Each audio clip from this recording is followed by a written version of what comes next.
Good morning friends. Last लेक्चरमध्ये आपण unit 3 complete केला होता.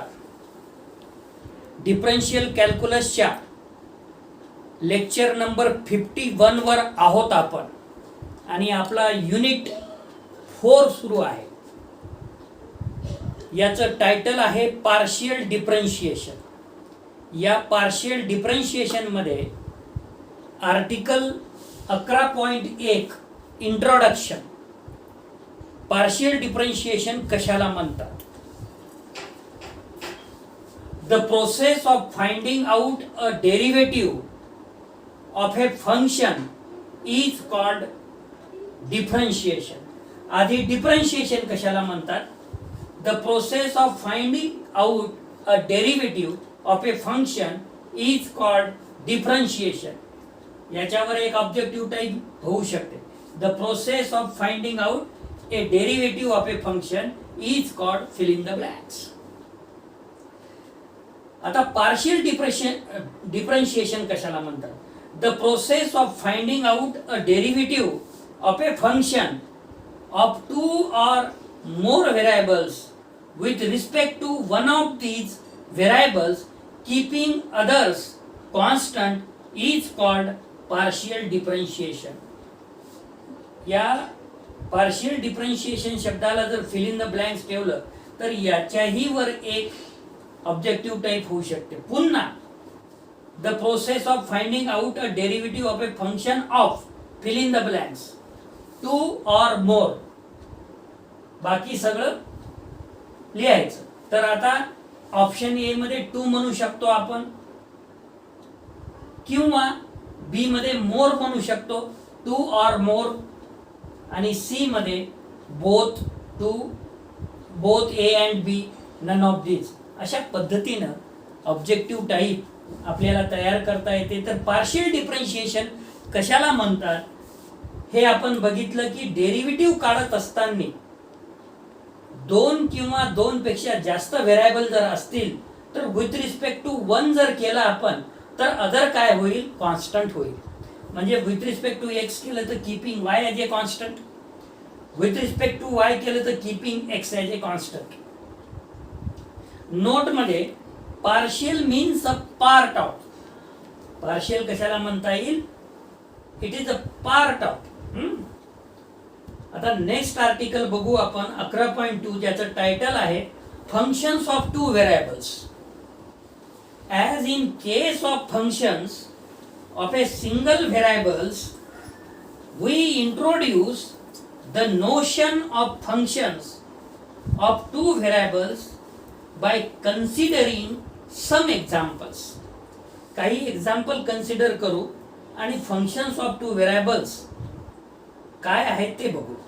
Number 1, the relation z is equal to under root मध्ये 1 minus x square minus y square between x, y, z determines a value of z corresponding to every pair of numbers x comma y which are such that x square plus y square is less than equal to 1, denoting a pair of numbers x comma y geometrically by a point on a plane explained in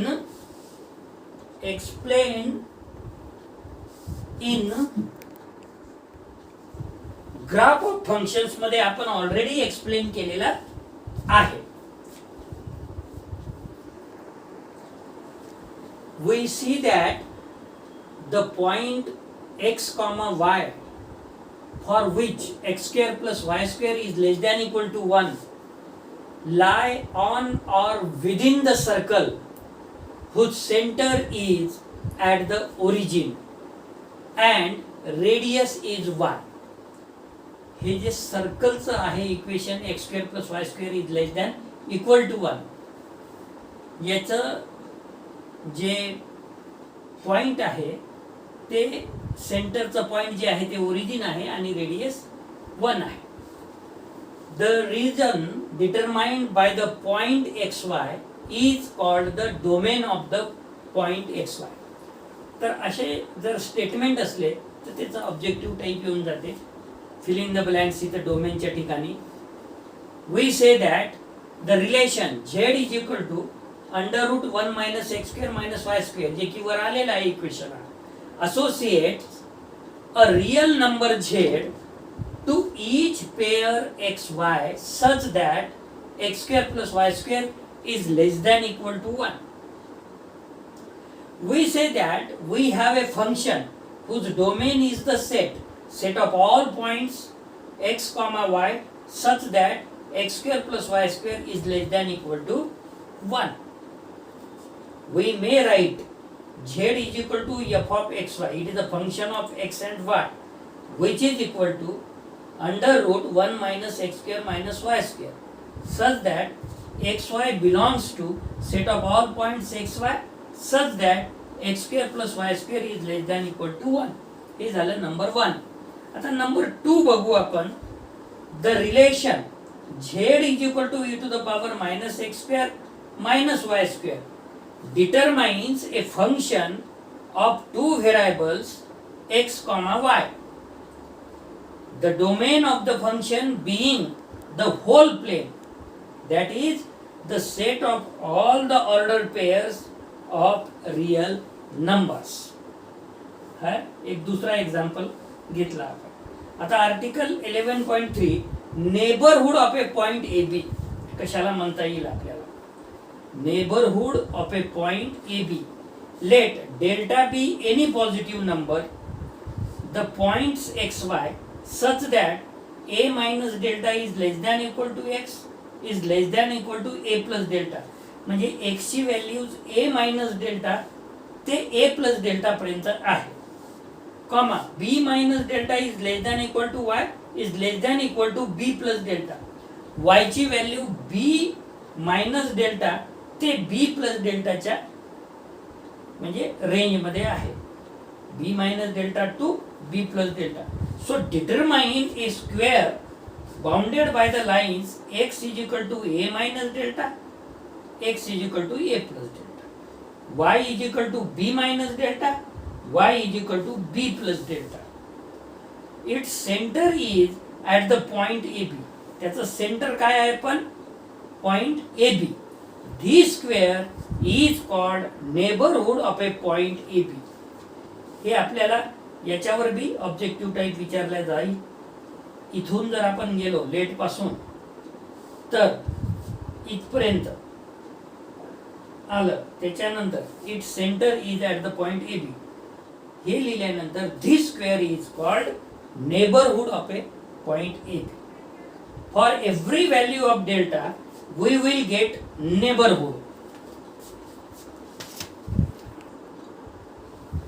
Thus the set of all points x comma y such that a minus delta is less than equal to x is less than equal to a plus delta, comma b minus delta is less than equal to y is less than equal to b plus delta is a neighborhood of a point AB.